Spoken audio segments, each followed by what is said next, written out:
Hey, tailgaters! Ross of the Pigskin Tales podcast here. Feel that summer heat? It's not just the sun, it's the thrill of upcoming college football season, stoking the coals. So get ready for the season, dive into the history books with Homefield, the premium collegiate apparel brand from Indianapolis. Homefield crafts incredibly comfortable gear designed with iconic vintage nods over 150 colleges. A library of history right on your chest. Homefield is the Indiana Jones of collegiate apparel, uncovering hidden gems from school archives. Unique mascots, logos, and even unforgettable moments frozen in time. Visit homefieldapparel.com and shop the archives. Homefield Apparel, where comfort, nostalgia, and the spirit of college football history unite. Again, that's homefieldapparel.com.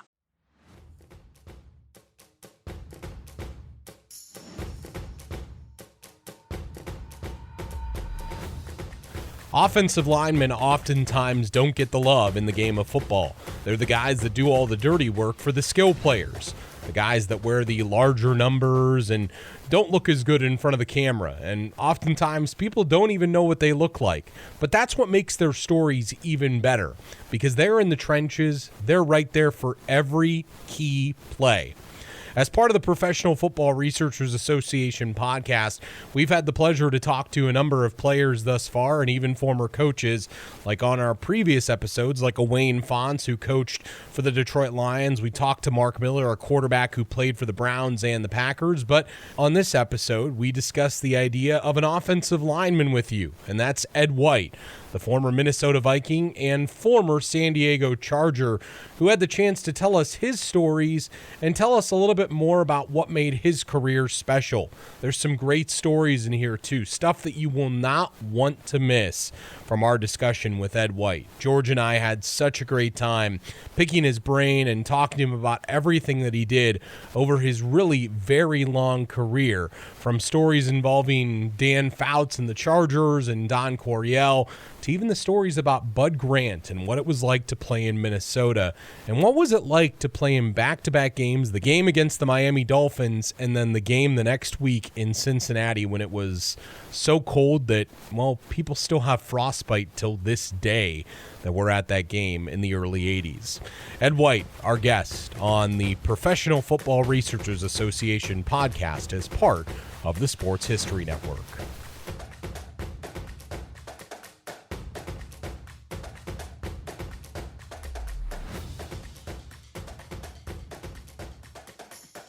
Former Minnesota Viking, former San Diego Charger. They were the San Diego Chargers back then, where they should rightfully be still today.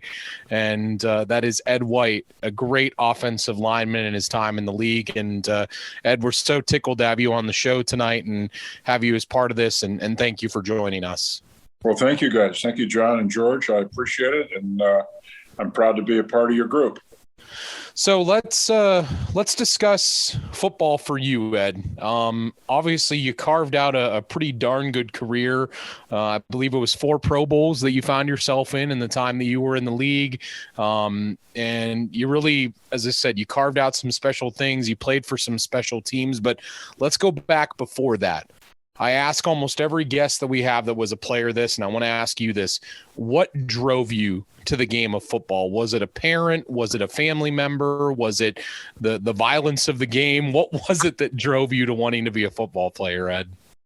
It was just the love of being out there and playing football as a small boy in the street. And I played until we had to go inside and have dinner, and if we got hurt and started crying, we'd have to go in early, so we never got hurt. And I ended up growing up in San Diego, and on the weekends, a bunch of us would gather at the junior high school and play on a little patch of grass, and 5 or 6 of us ended up getting major college scholarships. We'd all moved away to different places, but just the things we learned, just playing together without any adult leadership or anything. We built a lot of the things you needed to succeed. There is a certain kind of like rigidness to the game, and there's a certain amount of I guess discipline to the game that you kind of learn at a young age, isn't there? Did that kind of find its way through you guys as you guys were growing up playing on the playground? I think so. I think that it's a lot of pride. When you're just with your peers, the pressure is so much greater if it's put on by yourself than if it's put on by somebody else. And I think that the pressure you put on yourself just to be outstanding amongst your buddies is probably the greatest pressure you could have. And I look back on that, and there not only did 5 guys go to major colleges and play ball, but 3 or 4 of us played pro ball, and it's just amazing statistic. That is truly amazing. I know of a similar situation here in Northeast Ohio. There's a little village called East Canton. It's now a little township, and there's like 3 or 4 guys that grew up a couple houses away from each other, and they were kind of the same situation as you, and they all kind of kept track of each other as they were rising up through the game. But who was your first influence then? I mean, obviously you playing with the guys on the playground is big, but which coach was the first influence for you, or was it a teacher? Was it a parent? Who was it that influenced you to becoming the player that you were? Well, I think that I had a really outstanding junior high school coach. We didn't play football in junior high school, but we played on the playground and did different things. And he was just a superhuman being. And I just aspired to be like him as a person and treat people, with respect.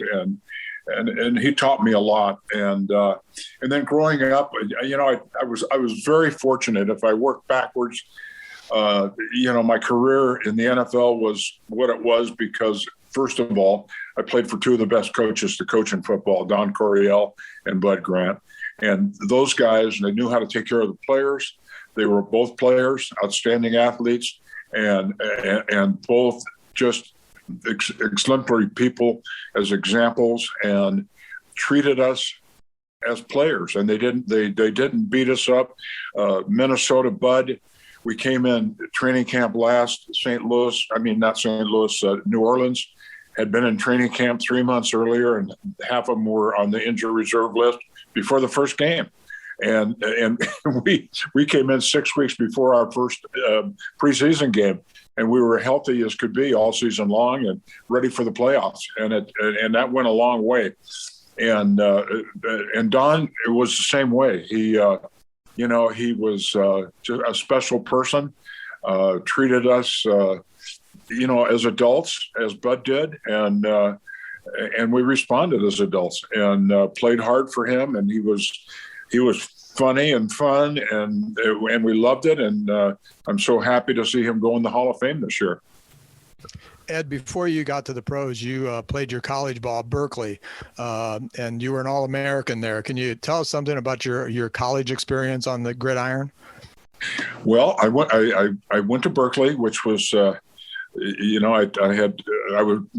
was in Southern California at the time in the desert at Indio High School, where I went to school, and flying into the Bay Area was like flying into Shangri-La. It was beautiful, and Berkeley was a beautiful campus. It's a lot like stepping on Notre Dame's campus or Penn State. It's gorgeous, green, beautiful, and I fell in love with it. And the academics, I studied architecture and then ended up in landscape architecture, and I really enjoyed that experience. I had Ray Wilsey as my head coach, and Bill Dunton was my position coach. I was a defensive tackle.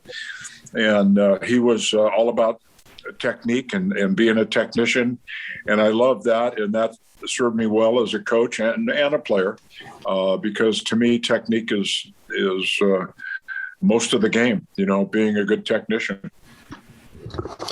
Ed White is our guest, former San Diego Charger and Minnesota Viking, and he's a member of the Professional Football Researchers Association Hall of Very Good. If you would like to go to the PFRA website and read about him, he is in the Hall of Very Good. And I want to kind of approach that subject a little bit with you, Ed, early on here, because I was reading before we got on here that Dan Fouts, your quarterback, has been very vocal that you should have a gold jacket that has your name on it. When you hear that, when you see a guy who's got a gold jacket, has a bust in Canton, hear that and say that about you, what does that mean to you? And how do you feel about that situation? I'm curious to know. Well, to me, that's the most important thing. It becomes a popularity type of thing, and I don't know that I was that popular, but I know that Dan and people that I played with and against, a lot of the people have written, Bob Lilly, Bob Brown, the guys that I respect and I played against have said wonderful things. And that means as much to me as anything, to tell you the truth. And so it's like, when it's left up to a lot of people to make a vote, then, offensive line is not a position a lot of people focus on. Ed, you mentioned Bob Lilly and Bob Brown there. Who was the toughest defensive lineman that you came up against? And you said, geez, I got to be at the top of my game against this guy. Well, those are two of them right there. I was really fortunate in both San Diego and Minnesota. In Minnesota, I practiced against Alan Page every day. And when Sunday came around, there wasn't too many people that were quicker than Alan. And so and smarter. Alan's a judge now, and so I retired. But, just a brilliant guy and unbelievable athlete. And so that honed my skills pretty good. And Louis Kelcher in San Diego was, a different kind of, he was a big animal. I mean, and so that prepared me for that type of person. So I had a well-rounded group of guys to work against, and that has a lot to do with it. Yeah, I mean, not many guys get to practice. I mean, I'm sure the guys in Pittsburgh probably felt the same way going against the Steel Curtain in practice every day, but you got a chance to go against the Purple People Eaters every day in practice. That had to make Sundays a little bit easier, didn't it? Absolutely. And on Wednesday we went pretty good. And so in fact, we kind of beat each other up, and Bud moved me to from left guard to right guard, because Alan and I were beating each other up. And so he said, yeah, you don't need to beat Alan up anymore, and he doesn't need to beat you up, and you'll be playing next to your buddy Ron Yary, and you'll get more attention. I said, well, that's fine. And so I played the end of my career at right guard, playing next to Ron. Yeah, tell me about Ron. I've had the pleasure to interview Ron one time when he was in Canton at the Hall of Fame, and he's like double the size of me. His hand basically eats mine when he tries to shake it. But tell me about playing next to Ron. I mean, you and him going toe to toe against each other, or next to each other like that. What was that like, having another awesome lineman right next to you? Oh, it was fantastic. We did a lot of team blocking and cross blocking, and we just, we complimented each other. We studied together. We sat together when we watched film, and we worked together well. He's my neighbor now. He moved out here from Texas. He's about 5 houses down the street, and we're enjoying each other's company again. But it was a real pleasure. Ed, you had the opportunity to protect some big names at quarterback, starting with Joe Kapp, and then obviously Fran Tarkington, and then you've already mentioned Dan Fouts. What was that like? What were the differences in terms of the protection of those kind of quarterbacks? Well, they were all different. The protection for Dan and for Joe was similar. Joe was a better athlete than he looked like on film. In fact, he was a great athlete. He took Cal to the champion NCAA. I don't know if they went to the finals, but he was the captain of the basketball team. He took him to the Rose Bowl. The only time I think Cal's been in the Rose Bowl, he was a quarterback. He was a good athlete. He took a lot of heat for throwing the ducks and all that, but he was as good an athlete as he was a fabulous leader, and he led by example. He'd be the first guy to stick his nose in there, jump over somebody and knock him out like he did Dale Lindsey in one of the playoff games. He was just a tough son of a gun, and a great guy, and I love Joe, and sorry to see him go this year, and he was a good friend, and then Tarkington, amazing. He was the athlete of the bunch, and he could move and he could get you out of trouble. He very rarely would get sacked. Oftentimes we wouldn't know where he was sitting up. He was moving around back there so athletically, but he was a great leader. And we just, like I said, I was fortunate to play for the coaches that surrounded me with fantastic people. And that's one of them. When we were having issues at quarterback, when Joe was at the end of his career, he went and got Fran, and Coach Coryell, had Dan and took care of him and used him in a way that fit the things that he had in mind to move the football. And Don was, a genius at moving the ball with Ernie Zampese.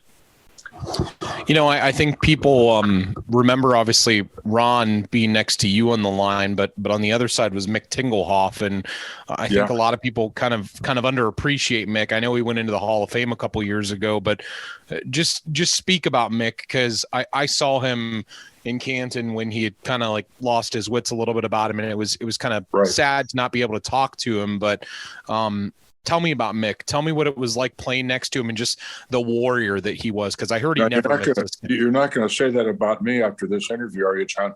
No. Okay. Nothing like that. Nothing like that. Nothing like that. Kidding. Just kidding. Mick was a fantastic friend and human being. He was a guy that didn't say much. He was a Nebraskan through and through. I married a Nebraskan, so I could say that. And Mick was a beauty. He was just a fantastic human being.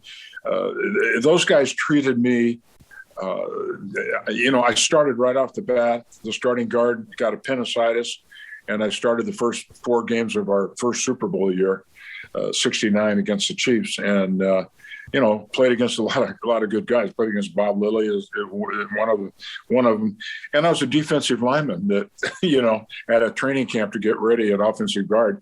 And all those guys, Mick and Grady Alderman and Joe Cap, they didn't make me feel like they were concerned at all about a rookie that played defensive tackle starting the season for him. And that gave me so much confidence, in what I had to contribute.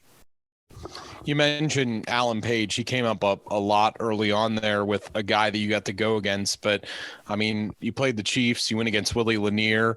You played the Cowboys. You went against Bob Lilly.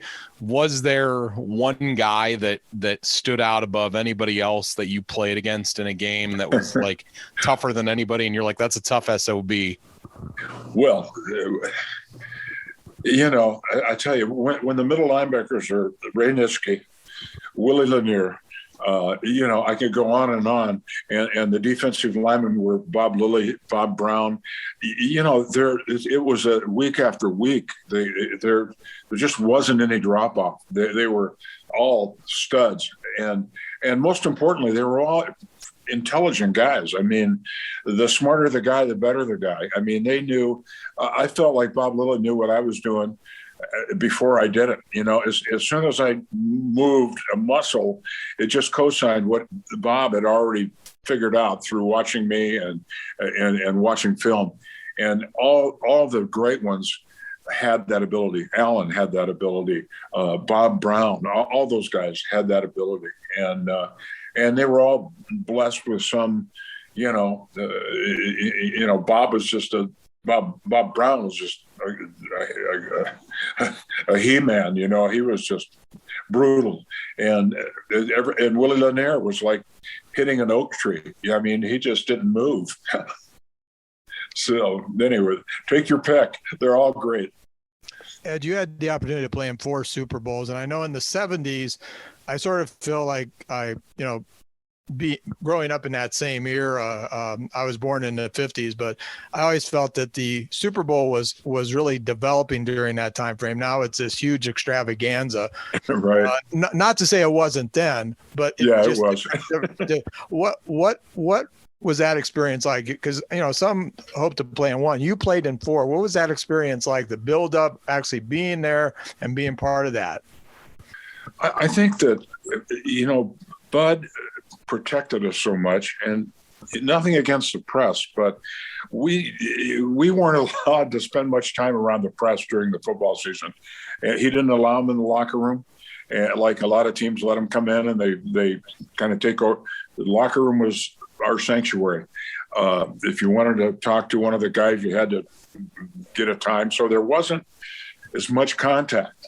And all of a sudden, and we didn't do a lot of things outside of the team. And all of a sudden, and it was big back then, even a lot different than it is now, but it was still huge. And and you'd go and you'd sit at a table, you'd be surrounded by 20 or 30 reporters from all over the world, cameras going, and that all of a sudden, these little guys from Minnesota that have been living in a closet are exposed to that. And I don't think we were that prepared for that as football players. I remember the Raiders and how they it was tongue in cheek with them, and they, Madden let them go out and have fun and blah, blah, blah. And we were pretty rigid in all of them. And, I don't know. I mean, you get beat. And so we were beaten by better teams, maybe at that moment, not to say that we couldn't have beat them at another time, but something wasn't right. And we had great teams. And it's a shame we didn't, capture one of those. Do you think, you mentioned the word rigid, do you think that was part of playing for somebody like Bud Grant? Because I always look at you played for a Hall of Fame coach in Bud Grant, and Don Coryell is going to go in the Hall of Fame this year. So you played for 2 Hall of Fame coaches. And I guess from my viewpoint, I always looked at Bud Grant during that time frame as being sort of a stoic, quiet leader, but serious. Whereas I think the press and everything else always pointed to Coryell as sort of being more cerebral because of the offense and Air Coryell and everything else. Is that an accurate assessment of the 2 coaches? Or yeah, that's pretty close, George. But Coryell was kind of, he was on the edge. He was a little crazy. So he kept you on your toes too, because he was serious about winning football. I'll tell you that. And he knew how to get the right group together to do that. So he was as serious about winning and doing football right as Bud was. That's for sure. But Bud was different. Yeah, Bud was not warm and fuzzy. He was consistent, and he always. To me, he was like General Patton. He was like a general, a great general in our military. That's how I felt like Bud was. Coryell was like the Mad Hatter. When you played in San Diego, you played in 2 rather famous games, and I'm going to turn it over to John because he's looking at me because I think he was going to ask the same question I was. Yeah, okay. No, I was no great minds. I guess like father, like son in this case. Good segue. It is, but I was going to ask you. I mean, you play in the game against the Dolphins, that marathon game where Kellen Winslow gets carried off the field, and then the next week you have to recoup your body to be able to go into Riverfront Stadium in Cincinnati when it was like negative 1,000 degrees that day. So yeah. I mean, what was that like back to back? Could you even feel your body after those 2 weeks? Well, the Miami game was it just sapped you, and I was lockering next to Louis Kelcher, who was probably 350, and Louis, had to carry that around, a lot. It was a lot bigger chore for him than it was for me, but I was still totally sapped.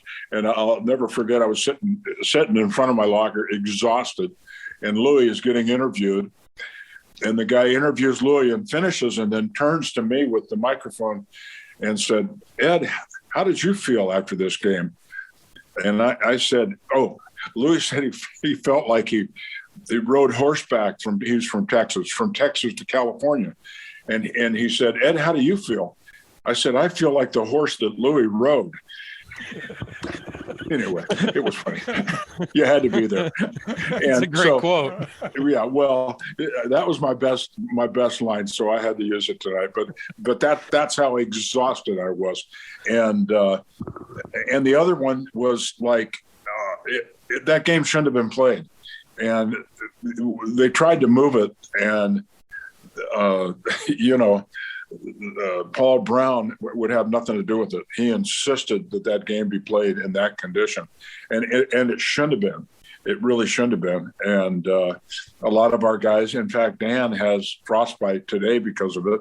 A lot of guys got frostbite. It was just too cold to play a game. You couldn't think. You didn't want to hit anybody. It was, your body ached, and it affected both teams. But I think it affected us more because what I learned is the fair weather teams, having played in Minnesota, worry more about the weather conditions in the teams that play outside in weather, and it defocuses them, which it did us. We were more concerned about what kind of gloves are we going to wear, and they're talking about scuba gloves and all. We were, as players, they were more concerned about how you're going to stay warm than how are you going to block Alan Page or, Dick Butkus or whatever. And it's a big advantage when you play outside and practice outside like we did in Minnesota. And I think they lost that edge when they went inside. George, go ahead. Ed, following your football career, I found it very interesting as I was researching about your life as an artist. And I know the other day when we first talked and we were trying to get a hold of each other, you were at I believe a retreat at the Oak Lake Art Center, which I know is something that is a fondness in your heart. Can you tell us about, the transition from your football career to becoming an artist and some of the things that you've done? Because I know that you said you were working with youth over this past weekend. I saw some pictures online with you and an ex-Browns player, Jerry Shirk. Yep. Can you tell us a little bit about your art career? Well, I've always been an artist, and I didn't major in art. I majored in architecture and landscape architecture, but art has always been important to me as a small boy, and it remains so. I'm actually doing a big commission for a couple of players. George Kuntz has commissioned me to do a large piece for him, and John Beasley, my tight end at Minnesota. So I'm I just had my total hip replaced, so I've kind of I haven't been out in the studio. So those guys, I'm sorry, guys, it's taken longer, but anyhow, art has always been important, and so I share it with young people, and I do a lot. I've done a lot of work with Jerry Shirk has worked with a lot of young kids that have had the misfortune of, being in the drug courts and different things. And I've done a lot of that, a lot of boys and girls clubs, and I teach them how to paint with acrylic. I mean, a lot of people never get a chance to paint acrylic in their whole life. And here are these kids. I spent 2 days. My son's a principal of a summer school that mostly Hispanic kids in the desert. And my wife, Joanne, and I went down and did a 2-day class with 50 kids, and their paintings were fantastic. And they ranged from 3rd grade to 5th grade. And it wore us out. I'm not sure how many more times I can do that, but it's really rewarding to look at them and to see, them create something that they're proud of. And, it's like in our house, I have 3 paintings on the wall that each of our kids did growing up around that age. And I'm sure these are going to go up on the wall of their parents' home. And so It's a very enlightening experience for me and my wife and Jerry Shirk and Brian Sipe also joins in. Brian's an artist and an architect, and Brian goes with me sometimes, and it's a fun thing. That's really cool to hear that art has obviously taken such a big role in your life. What else do you do then, Ed, to try to promote the arts and try to promote that for generations coming up, and what can you do to, because I mean, obviously a lot of people think of you as the football player and they're probably like, oh, he wants people to play football, but are the arts almost a little bit more important to you now than maybe the game of football was? Well, when I was in the game of football, no, but now that I don't, football, it strokes your ego, a lot, but not to the point where I don't think about it a lot. And I watch it because I think it's exciting. I think I like the fact that the young kids are making more of the pie than we did, fortunately, because I'm a perfect example of having my hip replaced. I need to have a shoulder replaced. I mean, of how you end up when you're in your 70s and maybe earlier. You need to be reciprocated for it if they're making the kind of money they make, period. And so I'm happy for those kids. Sometimes I wish they acted a little better, but you can't control that. We acted crazy some of the time too, but I think that I think it's fair and I think it's good. And I think the game, they're making it safer. They practice differently. Their rules are different, and I think it's all positive. I think you don't need to be cutting people down and getting in their legs, and the knees are important for your life, for the rest of your life, and your body. And I think that's all good. So I'm happy the way it's gone. And I think they got a great game. I think those kids are flying around and knocking the crap out of each other, just like we did.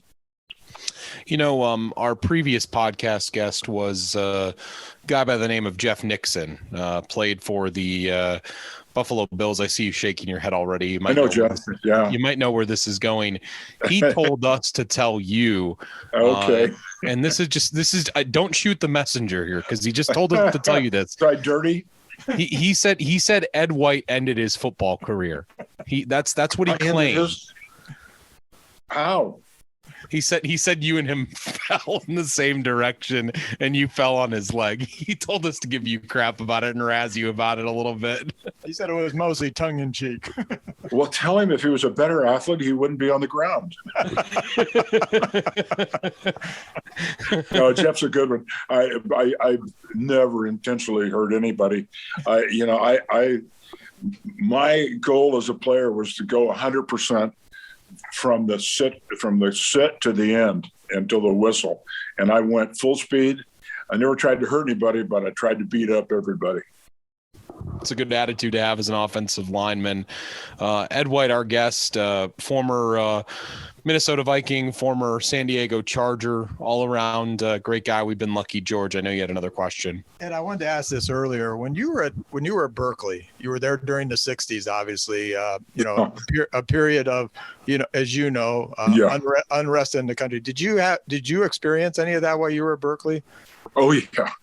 But I was a conservative person, and actually most of the people that I hung around with were conservative. Most of the demonstrators were not students; they were people that would come on campus and create havoc. And sure, there was a percentage of students, but most of the people that I knew were not involved in that.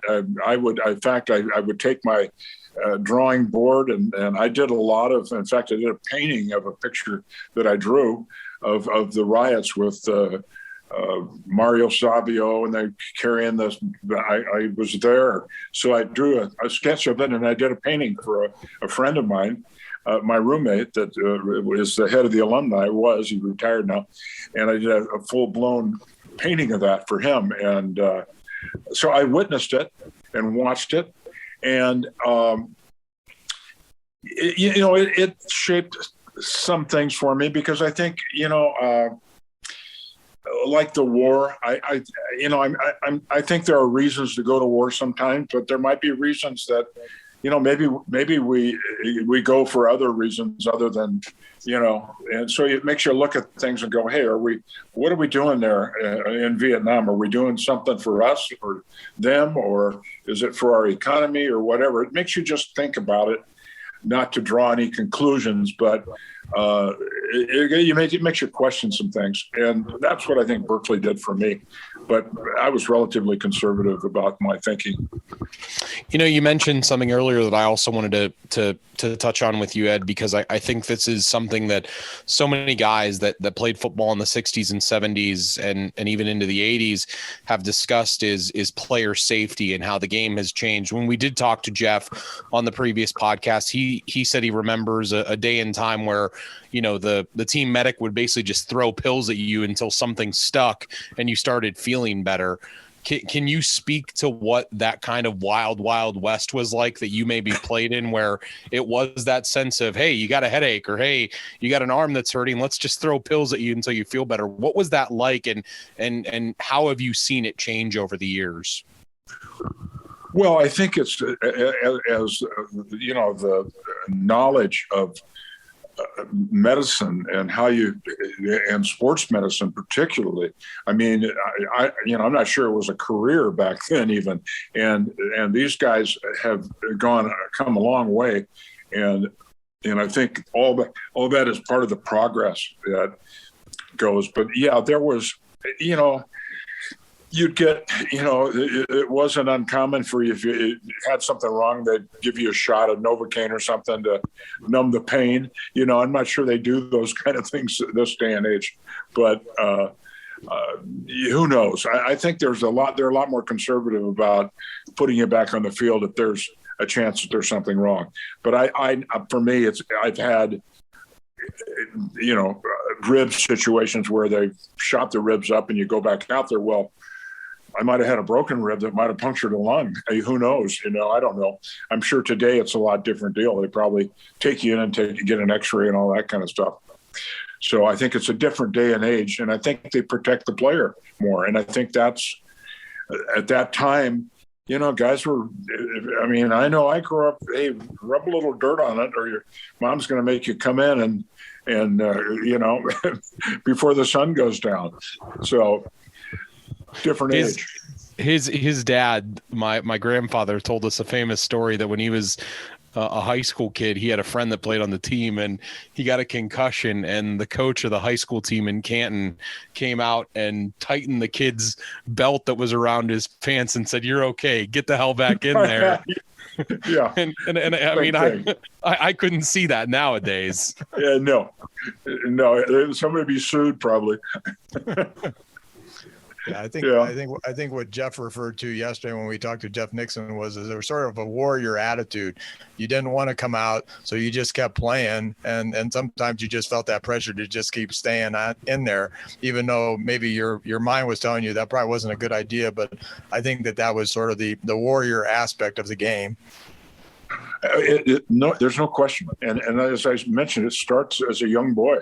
You don't want to have your peers, your friends, see you, go crying off and leaving, and that's it. I see myself as a warrior. I don't know if it's that way today, but I felt like I was a warrior, and that was my job, to be a soldier and a warrior, and that's what I did, and I was proud of it.